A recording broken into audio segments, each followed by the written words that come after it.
অভ্রকে বাড়ি ফিরিয়ে এনে বড়মার মন জিতে নিল সুদীপা। হ্যাঁ বন্ধুরা, এমনটাই দেখতে পাবো আমরা অনুরাগের ছোঁয়া ধারাবাহিকের আগামী পর্বগুলোতে। চৌধুরীর বাড়িতে কিছুদিন পরেই খবর আসে অভ্র আর বেঁচে নেই, অভ্র মারা গেছে। এতে করে সকলেই কান্নায় ভেঙে পড়ে।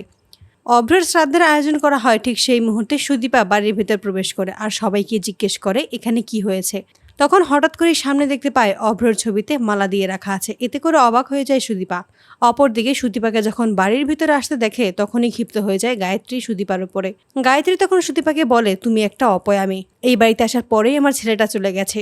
তুমি যদি এই বাড়িতে না আসতে তাহলে আজকে কিছুই হতো না।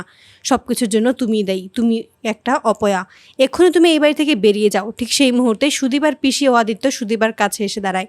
গায়ত্রী তখন সুদীপার ওপর ক্ষিপ্ত হয়ে সুদীপাকে ধাক্কা দিয়ে বাড়ি থেকে বের করে দিতে চাইলে ঠিক সেই মুহূর্তে আদিত্য এসে সুদীপাকে ধরে ফেলে আর বলে ওঠে যে, তুমি কাকে অলক্ষ্যে অপয়া বলছো বড়মা? ও তো এই বাড়ির লক্ষ্মী। ঠিক সেই মুহূর্তেই দেখা যায় অভ্র বাড়ি ফিরে আসে। এতে করে সকলেই অবাক হয়ে যায়। আদিত্য তখন বলে, তোমরা সবাই জানতে পেরেছিলে দাদাভাই মারা গেছে, তবে সুদীপা একমাত্র বিশ্বাস রেখেছিল যে দাদাভাইয়ের কিছুই হতে পারে না।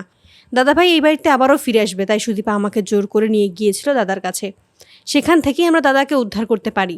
শুধুমাত্র সুদীপার কারণেই দাদাভাই আজকে বেঁচে আছে, এই বাড়িতে বেঁচে ফিরেছে। তখনই অভ্র বলে ওঠে যে, সুদীপা সঠিক সময় না গেলে আমাকে হয়তো তোমরা সারা জীবনের মতো হারিয়ে ফেলতে। সুদীপার জন্যই আমি আবারও নতুন জীবন ফিরে পেয়েছি। তো বন্ধু